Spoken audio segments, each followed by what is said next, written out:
आगामी कार्यक्रम प्रायोजित किया है जॉयस मायर मिनिस्ट्रीज के मित्रों और सहयोगियों ने। जब हम परमेश्वर के वचन को स्वीकार करते हैं तो हम केवल शब्दों का स्वीकार नहीं करते। हम अभिषिक्त वचनों को स्वीकारते हैं जो हमारे भीतर तक उतर कर हमारे में बदलाव को प्रभावित करते हैं। वे हमारे मन को नयापन देते हैं।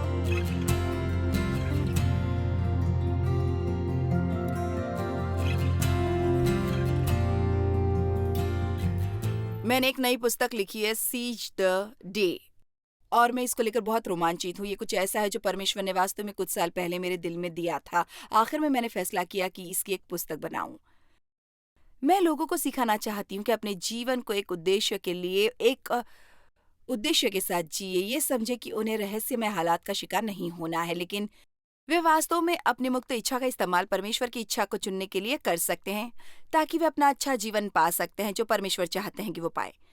हर दिन हमें एक इनाम के रूप में मिलता है, और मुझे नहीं लगता कि कोई भी व्यक्ति जो मुझे अभी सुन रहा है ये कहेगा, खैर तुम जानती नहीं मैं किस तरह जी रहा हूँ, मैं बर्बाद हूँ। यहाँ तक कि आप अपना एक दिन भी बर्बाद नहीं करना चाहते हैं, लेकिन हमारे दिन बर्बाद हो जाएंगे यदि हम पूरी तरह से दृढ़ निश्चयी नहीं है कि हमें क्या चाहिए। इसलिए मैं आपको ये सलाह देना चाहती हूँ कि आप एक योजना बनाएं, कोई भी जिसके पास अपने दिन के लिए योजना है, और मैं भी इसमें शामिल हूँ। हर दिन जरूरी नहीं वैसे ही हो जैसे कि मैंने बनाई है।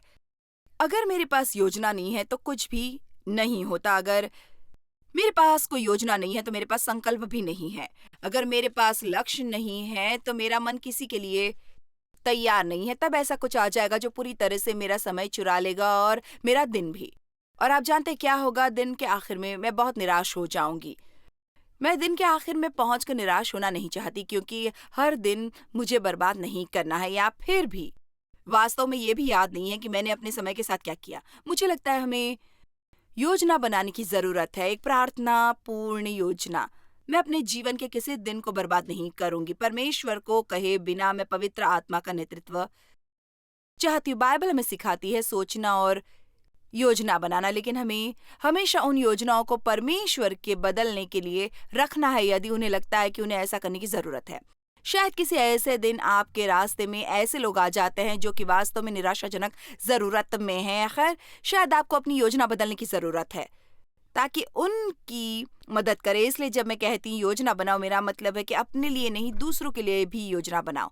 लेकिन साथ ही मुझे ये भी लगता है आपको ये अंतर सीखने की जरूरत है, एक पवित्र रुकावट, एक ईश्वरीय रुकावट, और हमें क्या करना है एक राक्षसीय रुकावट के बीच। एक पल के लिए ये ना सोचे कि शैतान आपको गुमराह करने की कोशिश नहीं करेगा और आपको आपके लक्ष्य से हटा देगा और आपका ध्यान भंग करेगा, क्योंकि ये यकीनन ऐसा करेगा। और शैतान तो ध्यान भंग करने में होशियार है, क्योंकि वो नहीं चाहता आप कुछ अच्छा करें। लेकिन बाइबल कहती है कि परमेश्वर बहुत अच्छे हैं जब हम बहुत फल लाते हैं। कुलुस्सियों अध्याय 3 बहुत महान वचन है जो कहता है, पृथ्वी पर की नहीं परंतु स्वर्गीय वस्तुओं पर ध्यान लगाओ। परंतु मुझे लगता है अपने मन को लगाने और निरंतर लगाए रखने का सिद्धांत बहुत महत्वपूर्ण है। अगर आप वास्तव में कुछ करना चाहते हैं, आप केवल निर्णय नहीं ले सकते, आपको उस निर्णय का पालन करना होगा। और मुझे लगता है आज उसी के बारे में मैं आपको प्रोत्साहित करना चाहती हूँ। अपनी चारों ओर के हालात को अपने ऊपर नियंत्रण करने से रोके और आपको पटरी से उतार देते हैं और आपका ध्यान भंग करते हैं, और इसलिए आप दिन के अंत में निराश हो जाते हैं। एक सूची बनाएं, एक वास्तविक योजना, ऐसी नहीं जो इतनी बड़ी हो कि कोई भी उसे पूरा ना कर सके। और आप जानते हैं, चलो इसे ऐसे करते हैं, आपकी योजना में 10 चीजें हैं, दिन के अंत में आप केवल 4 ही कर पाए हैं। उस 4 के लिए खुश हो जाइए, आपने कर दिया। लेकिन अपने दिन को ऐसे देखें, अपने आप से पूछे, क्या मैं ट्रैक पर हूं? क्या मैंने अपना श्रेष्ठ किया? क्या मैंने किसी को अपना समय चुराने दिया? क्या मैंने शैतान को मेरा ध्यान भंग करने दिया और मुझे रास्ते से भटका दिया और सिर्फ एक मूर्खता वाला चुनाव किया? बीते हुए समय के बारे में एक बड़ी अच्छी बात है कि हमें उसके लिए दोषी महसूस करने की जरूरत नहीं, लेकिन हम इससे सीख सकते हैं। और इसलिए मैं आपको एक नई शुरुआत के लिए प्रोत्साहित करती हूँ। मुझे लगता है वहाँ लोग हैं जो आज देख रहे हैं, आपको ध्यान केंद्रित करने में परेशानी होती है, आपको चीजों से जुड़ा रहने में परेशानी होती है, और वास्तव में शैतान क्या चाहता है कि आप छोड़ दे। लेकिन मैं आपको प्रोत्साहित करती हूँ, यीशु को कीमत चुकानी पड़ी ताकि आप एक अद्भुत, पूर्ण और फलदायी जीवन पाए। और अगर आपको ऐसा लगता है कि बहुत से हालातों या स्वयं शत्रु ने आपका जीवन चुरा लिया है, तो अब समय है कि आप उसे वापस ले लें और एक तरह इसे करें, एक दिन में एक बार जीवन को पकड़ लें। और मुझे भरोसा है ये पुस्तक सीज द डे आपकी मदद करेगी इसे करने में। परमेश्वर आपको आशीष दे।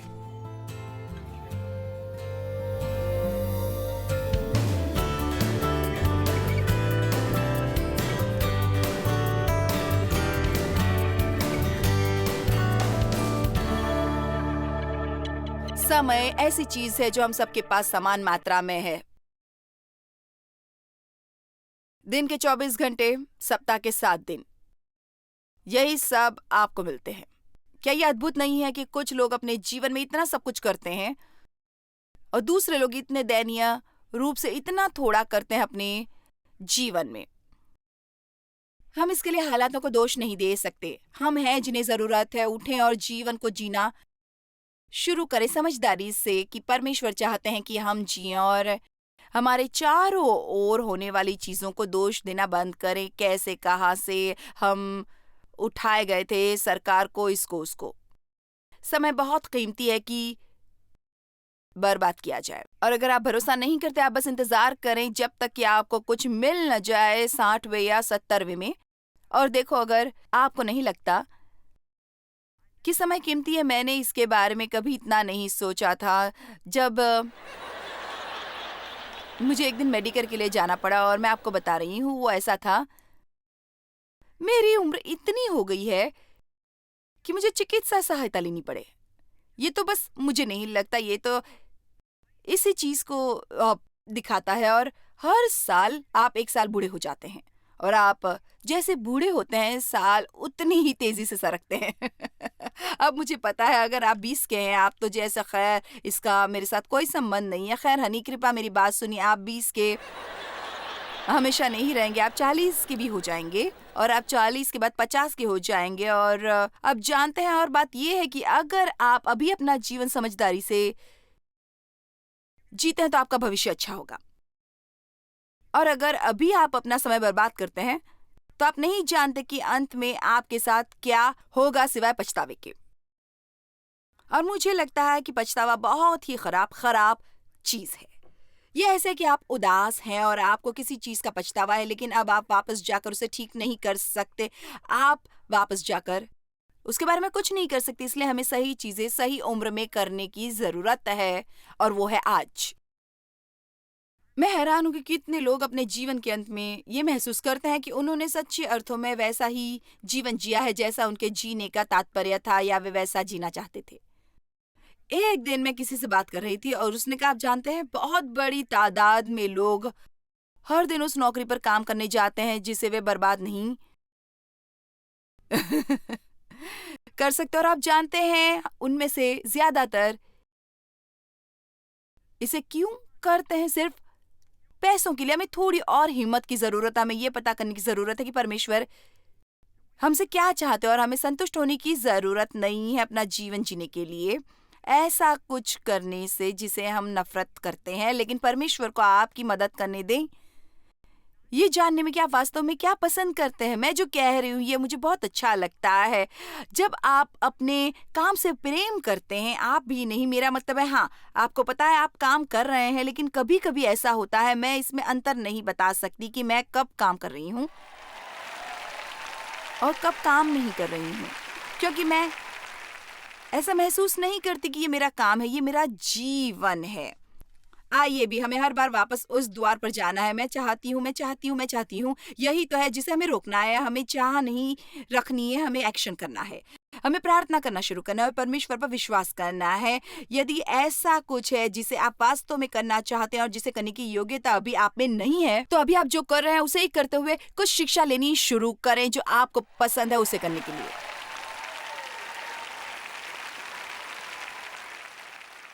परमेश्वर हमारे द्वारा बहुत से बड़े बड़े काम कर सकते हैं अगर हम विश्वास में कदम उठाएंगे। अगर आपको पसंद नहीं जिस तरह आपका जीवन चल रहा है, और मुझे यकीन है आप में से कुछ को नहीं है, और निश्चित रूप से बहुत से लोग जो अभी भी टीवी देख रहे हैं शायद उन्हें भी यही लगता हो कि ये कोई गलत है, मुझे क्या लगता है कि मैं क्या कर रही हूँ। अगर आपको अपना जीवन पसंद नहीं है तो केवल आप ही उसे बदल सकते हैं। अब जाहिर है हम परमेश्वर पर भरोसा करते हैं हमारे जीवन को बदलने के लिए, लेकिन परमेश्वर चीजों को हमारे द्वारा करते हैं। वे केवल चीजों को नहीं करते, बावजूद हमारे होते हुए हम केवल यूं ही बैठे नहीं रह सकते कि परमेश्वर सब करेंगे। आप जानते हैं यहाँ एक वचन है जो मुझे लगता है हम वास्तव में उसको पूर्णता नहीं देखते, और यह है इफिसियों 3:20। अब जो ऐसा सामर्थ्य है कि हमारी विनती और समझ से कहीं अधिक काम कर सकता है। और लोगों को ये वचन बहुत अच्छा लगता है, लेकिन आगे वो कहता है उस सामर्थ्य के अनुसार जो हम में कार्य करता है, आओ भी उस सामर्थ्य के अनुसार जो हम में कार्य करता है। और इसलिए परमेश्वर बड़ी चीजें करने के योग्य है, लेकिन केवल तब ही जब हम उनकी शक्ति को हमारे द्वारा काम करने देते हैं। ये परमेश्वर के बारे में नहीं है जो आपके लिए सब कुछ करते हैं, वे आपके द्वारा चीजों को करना चाहते हैं। मैं हर समय यह कहती रहती हूँ, हम परमेश्वर के सहयोगी हैं। हम केवल बैठे रहकर देख नहीं सकते, हमें सहयोग करना शुरू करना चाहिए और परमेश्वर को हमारे जीवन में महान काम करने देना चाहिए। आमीन। आप भी कह सकते हैं आमीन। अब उन चीजों में से एक है जिसका संबंध आपके भविष्य में, आपके जीवन में क्या होने वाला है उसके साथ है, वे शब्द है। तो अब किस पर हम बात कर रहे हैं? बर्बाद करने के बारे में। ये कहना बंद करें कि आपकी कोई मदद नहीं हो रही है, आपकी मदद हो सकती है। कल रात मैंने आपको उन 7 चीजों के बारे में थोड़ा बताया था जिन्हें नीति वचन अध्याय 1 के शुरू के 5 वचनों में कहा है, जो कि वास्तव में उनमें से एक है। कुछ मुख्य तरीके जो हमें सिखाते हैं कैसे परमेश्वर को सुने: बुद्धिमत्ता, समझदारी, ज्ञान, अनुशासन, विवेक। विवेक बहुत महत्वपूर्ण है जब आत्मा द्वारा नेतृत्व और परमेश्वर को सुनने की बात होती है। आप जो सोचते हैं उससे दूर नहीं रह सकते, आपको बहुत गहराई तक जाना होगा। लेकिन एक और शब्द है जो हमें अपने आसपास ज्यादा नहीं सुनते, और ये शब्द है सावधानी। सावधानी का मतलब है होशियारी से परखना, जो हमें खतरों से बचाता है, स्वयं को संचालित और अनुशासित करने की योग्यता आती है। कारणों के इस्तेमाल से आजकल के प्रबंधक की समझदारी और संसाधनों के इस्तेमाल की अच्छी परख है, लोगों में अच्छी परख। इसका मतलब है एक विवेकी व्यक्ति पैसों की बर्बादी नहीं करेगा, वे समय बर्बाद नहीं करेगा, वो ऊर्जा बर्बाद नहीं करेगा, वो अपनी प्रतिज्ञाओं को बर्बाद नहीं करेगा, वे अपने शब्दों को बर्बाद नहीं करेगा। नीति वचन 18:21 कहता है जीभ के वश में मृत्यु और जीवन दोनों होते हैं। तब जब सावधानी के बारे में बात होती है, नीति वचन 10:19 कहता है जहां बहुत बातें होती है वहां अपराध भी होता है, परंतु जो अपने मुंह को बंद रखता है वो बुद्धि से काम करता है। नीति वचन 12:16 कहता है मूठ की रीस उसी दिन प्रकट हो जाती है, परंतु चतुर अपमान को छिपा रखता है। हम अपने जीवन का कितना समय बर्बाद करते हैं गुस्सा करने में किसी चीज पर जो किसी ने हमारे बारे में कही थी, और इसलिए अब हम उन्हें हमारे समय को चुराने और हमारे खुशी को नियंत्रित करने दे रहे हैं, जबकि वास्तव में हम उनकी मूर्खता से मुंह फेरने अपने जीवन में उद्धार पाने के मार्ग को आसानी से अपना सकते हैं और समझदार कहला सकते हैं। आमीन। अब क्रोध करने से ज्यादा समय बर्बाद होता है। अपने जीवन का एक और दिन बर्बाद न करें क्रोध करके किसी ऐसी चीज पर जिसके बारे में आप कुछ नहीं कर सकते। और मुझे ये बहुत अच्छा लगता है। नीति वचन 31:16। अब नीति वचन 31 एक ऐसी अद्भुत औरत के बारे में है, आप जानते हैं, जो हर चीज सही करती। मैं वास्तव में उसको पसंद नहीं करती। मेरा मतलब है मैं बड़ी मुश्किल से नीति वचन 31 पढ़ सकती थी, क्योंकि मैं उससे इतनी दूर थी कि प्रत्येक वचन मुझे केवल दोषी ठहराता था। अब वचन के साथ 40 साल के बाद मैं उसके साथ अच्छी तरह निभा रही हूँ। नीति वचन 31:16। ये बुद्धिमान औरत ये किसी खेत के विषय में सोच विचार करती है और उसे मोल ले लेती है। दूसरे शब्दों में इसका मतलब है कि वो बिना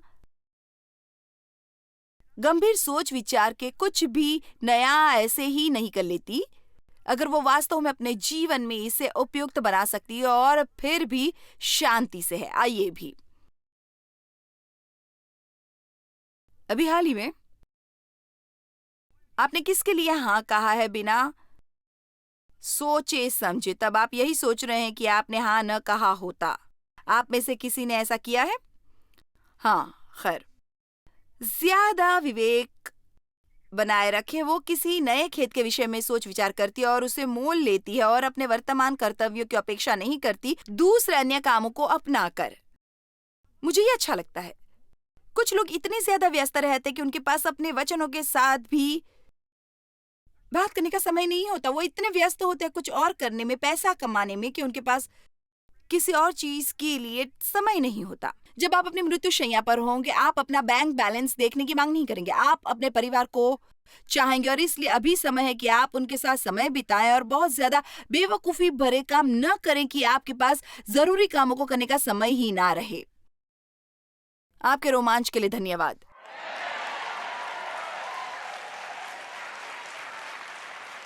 और फिर मुझे वचन का शेष भाग अच्छा लगता है और अपने परिश्रम के फल के दाख की बारी लगाती है। यहाँ एक औरत जिसमें एक कुछ बुद्धिमत्ता थी। क्यों? क्योंकि उसने विवेक से काम लिया, उसने समय बर्बाद नहीं किया, उसने समय का इस्तेमाल अपने लाभ के लिए किया। आप में से कितनों को आज जरूरत है एक छोटे से संदेश के अपने समय को बर्बाद न करने के बारे में, अपनी ऊर्जा को बर्बाद न करने के बारे में। क्या आप जानते हैं कि हर समय जब आप अच्छे होते हैं और नाराज हो जाते हैं और गुस्से का अच्छा चिड़चिड़ेपन का दौरा पड़ता है तो आपकी बहुत सी ऊर्जा बर्बाद हो जाती है। ये अविश्वसनीय।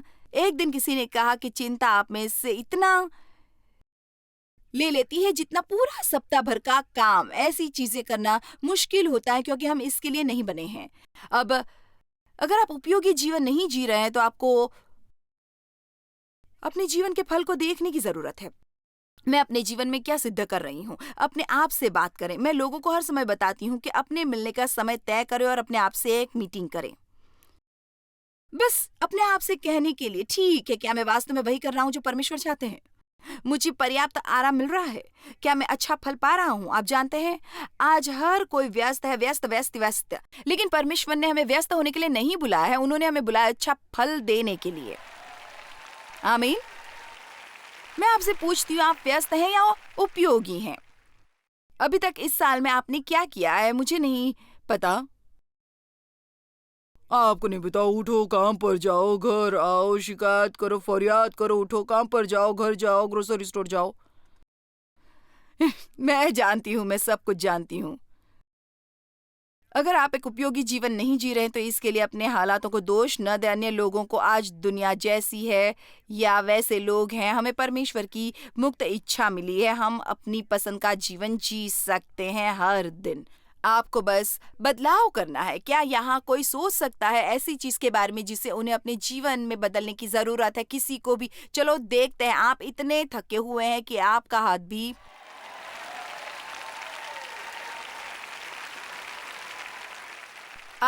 भी उठाने की आप में हिम्मत नहीं बची है। अगर हम अपने चुनाव आप नहीं करते हैं, आप बताइए, कोई है यहाँ पर? हाथ उठाइए। परमेश्वर की आत्मा के नेतृत्व में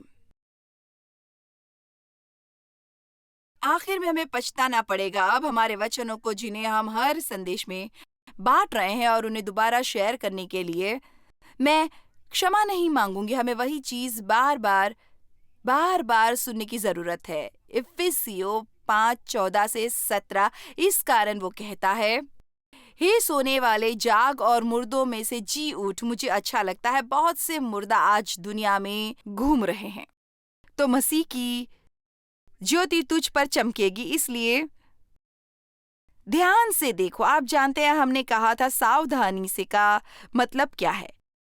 इसका मतलब है सावधानी से चलना, जिसका मतलब है ऐसे चलना जैसे आप किसी खतरनाक जगह में हैं। अपने चारों तरफ देखते हुए यकीन कर लो कि आपको चोट ना लगे।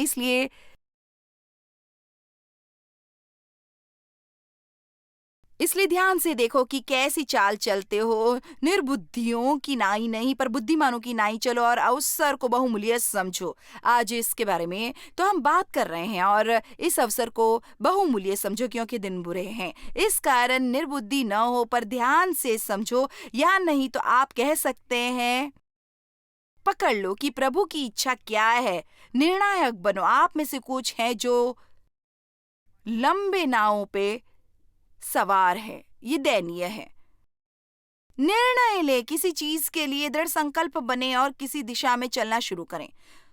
खैर, यदि मैं गलत हूं तो आप एक ही तरह से सोचें और उसे सही करने के बारे में परमेश्वर से मदद मांगे, तो आप घूमकर अन्य दिशा में जा सकते हैं जो शायद सही हो। इन वचनों में पौलुस हमें 7 जरूरी चीजें बता रहे हैं। इन 4 वचनों में वो हमें 7 जरूरी बातें बता रहे हैं। अपने समय और चुनावों के बारे में सावधान रहें, एक उद्देश्यपूर्ण व्यक्ति बने। इसका मतलब ये है कि एक महसूस करने के लिए कि आप सही हैं, आपको इंतजार नहीं करना है, आप वही करें जो सही है क्योंकि ये ठीक है और क्योंकि आपको भरोसा है कि आप जो करते हैं वो अभी सही है। आप में से कई जिन्होंने अभी सही चुनाव किया है बाद में पुरस्कार पाने वाले हैं। मुझे लगता है आज यहाँ आने का कारण चुनाव सही था। यहाँ आने से आज रात आप बहुत कुछ सीख सकते हैं। आप बहुत कुछ सीखने वाले हैं। आप जाकर ढेरों पैसे दे सकते हैं टाइम मैनेजमेंट क्लास के लिए, और मैं आपको ये दे रही हूँ यहाँ आज रात। इन्हें आपको इस इमारत में मिल रहा है बिना पैसों के। जब हम परमेश्वर के वचन को स्वीकारते हैं तो हम केवल शब्दों को नहीं स्वीकारते, हम अभिषिक्त वचनों को स्वीकारते हैं जो हमारे भीतर तक उतरकर हमारे में बदलावों को प्रभावित करते हैं। वे हमारे मन को नयापन देते हैं। इसलिए आज रात आप स्वयं बर्बाद नहीं करते हैं अपना समय। अब जब आप बाहर जाकर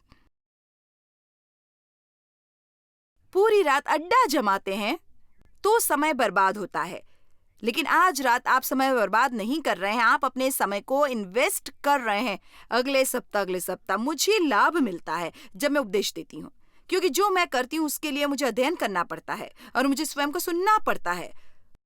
और उपदेश देने आने से पहले मैं अपने कमरे में बैठती हूँ, कभी कभी घंटों, और इन नोट्स के बारे में बार बार दोहराती रहती हूँ, और इससे मुझे मदद मिलती है। एक उद्देश्यपूर्ण व्यक्ति बने, उससे जहां जीने योग्य जीवन जिए। इस सप्ताह मैं सोच रही थी, कुछ काम आ गया, और जब उस आदमी ने मुझसे कहा कि बहुत से लोग जो करते हैं वो उसे पसंद नहीं करते हैं, और इसलिए मैंने उसे केवल यही कहा। मैंने कहा, अगर आप वो कुछ करते हैं जो आप चाहते थे तो आप क्या करेंगे? अगर आपको पता होता, जब आपको पता है आप जीवन की शुरुआत में वापस जाते हैं, आप क्या करेंगे? खैर, ये आदमी मेरा ट्रेनर था जो मुझे व्यायाम करने में मदद करता है, और उसने कहा, खैर शायद मैं संगीत के व्यवसाय में कुछ बड़ा करता और मेरे पास एक पशु फार्म होता और मैं एक काउबॉय होता। और इसलिए मैंने बाद में सोचा ये छोटा सा प्रोजेक्ट मैंने ही किया। इसलिए मैंने कहा, ठीक है, अगर मैं कुछ कर सकती तो मैं ये करना चाहती। दुनिया में कोई भी चीज जो मैं करना चाहती थी मैं क्या करती, और आप जानते हैं मैंने क्या किया? मैंने ठीक नहीं करती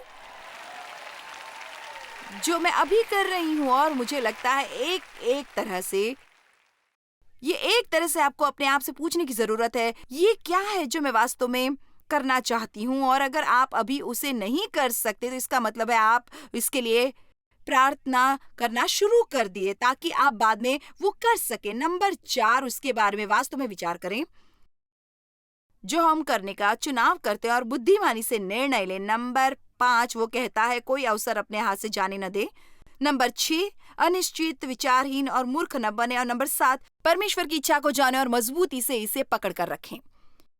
भजन संहिता 90 वचन 12, ये वचन मुझे पसंद है। इसमें एक गहराई है। हमको अपने दिन गिनने की समझ दे कि हम बुद्धिमान हो जाएं। जीवन बहुत तेजी से गुजरता है, मैं इसका भरोसा नहीं कर सकता। डेव और मैं इस बार में बात करते, हमारी शादी को 50 साल होने को आए हैं, और मेरे खुदा, इतने साल! दाऊद ने इस बार में भजन संहिता में बहुत कुछ कहा है। भजन संहिता 49 वचन 4 और 5 में वो कहता है, हे यहोवा, ऐसा कर कि मेरा अंत मुझे मालूम हो जाए, और ये भी कि मेरी आयु के दिन कितने हैं, जिसमें मैं जान लूं कि मैं कैसा अनित्य हूं। वाह!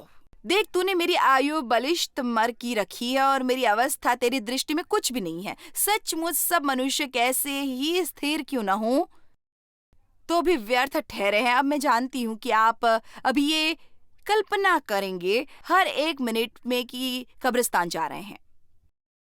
आप कब्रिस्तान जाते हैं और आप समाधि शिला पर उस व्यक्ति का नाम देखते हैं, वो कब पैदा हुए और डैश और वे कब मरे। मैं अपने जीवन को एक उदाहरण के तौर पर इस्तेमाल करने जा रही हूँ और मैंने निर्णय लिया है कि 100 साल तक रहूँ। ठीक है। अब जॉयस मायर 1943 से 2043। खैर, आपको नहीं लगता कि ये मजेदार है कि आपका पूरा जीवन आपके पैदा होने के समय से आपके मरने तक एक डैश पर आ जाता है? मैं पूछती हूँ, आप अपने डैश के साथ क्या कर रहे हैं? क्योंकि ये इसी के बारे में आप कितनी जल्दी इसको महसूस करते हैं जब आप 75 के 80 के होते हैं। मैं सोच भी नहीं सकती कि ये सब चला गया है। जीवन के इस पॉइंट तक न पहुंचे जहां पछतावा के सिवा कुछ न हो।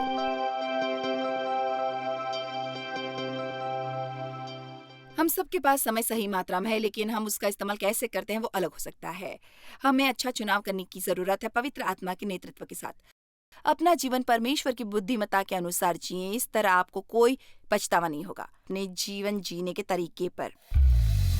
जॉयस मायर मिनिस्ट्रीज में आप हमारे लिए बहुत ही कीमती हैं, जितना कि आप जानते हैं। हम आपकी सराहना करते हैं और इस सेविकाई को दुनिया भर में संभव बनाने के लिए हम अपने दोस्तों और सहभागियों को धन्यवाद देते हैं। हम साथ मिलकर भूखों को खाना खिलाते हैं, गरीबों को कपड़े देते हैं और कई देशों में सुसमाचार बांटते हैं। अपना प्रार्थना निवेदन भेजने के लिए कृपया आज ही संपर्क कीजिए। हमारे स्रोतों के बारे में और भी जानिए। जॉयस की सभाओं की सूची देखिए हमारे साथ सहभागी बनने के लिए, क्योंकि हम दुनिया भर में मसीह के प्रेम को बांटते हैं।